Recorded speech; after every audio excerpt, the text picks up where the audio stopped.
sailor in World War II. When the Japanese attacked Pearl Harbor in 1941, Flaherty stayed aboard the USS Oklahoma in a gun turret, holding a flashlight for others to be able to see and escape, sacrificing his own life.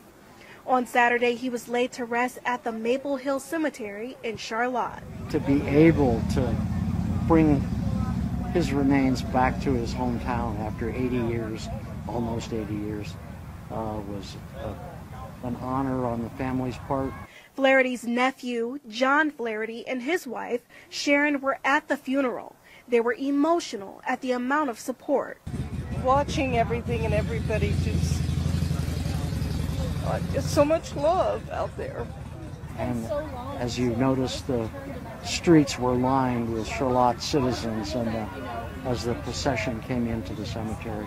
So clearly the town of Charlotte is this outpouring of warmth and love is goosebumps and tears. The Charlotte Fire Department hung the American flag high as cars and bikes entered the cemetery. The funeral was packed as people paid their respects.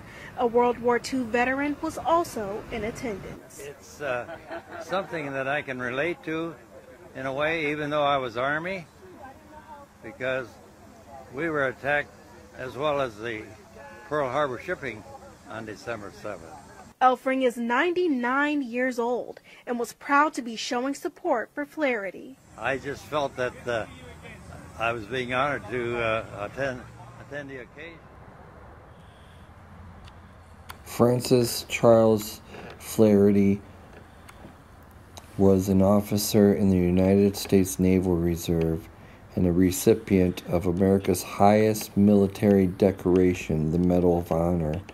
He was awarded the Medal of Honor for helping his crewmates escape the sinking of USS Oklahoma at the expense of his own life during the Japanese attack on Pearl Harbor. Francis Flaherty was born on March 15, 1919 in Charlotte, Michigan. He was a parishioner at St. Mary's Catholic Church while living in Charlotte. He enlisted in the Naval Reserve in July 1940 and was commissioned as an ensign in December of that year. At the same time of the attack on Pearl Harbor, Flaherty was serving on board the USS Oklahoma. The Oklahoma was based at Pearl Harbor for patrols and exercises and was moored in Battleship Row when the attack began. Almost immediately after the first Japanese bombs fell, the ship was hit by 3 torpedoes and began to capsize. Those who could began to abandon the ship as more torpedoes struck home. Ensign Flaherty remained in one of the ship's turrets, providing light so that the turret crew could escape. When the Oklahoma rolled completely over, he was trapped inside the hull along with many others. 32 crew members of the Oklahoma were rescued from inside the hull over the next few days, but Ensign Flaherty was not among them. Overall, 420 men were entombed in the Oklahoma at Pearl Harbor, including Flaherty.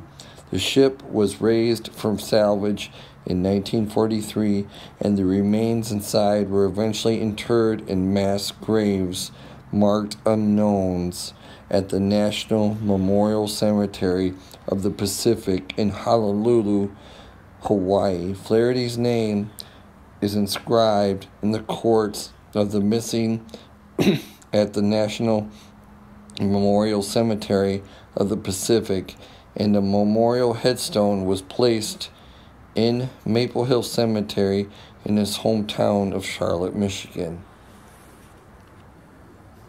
But all that changed on November 1st, 2019, as his remains were identified and he was brought home 80 years later and finally put to rest.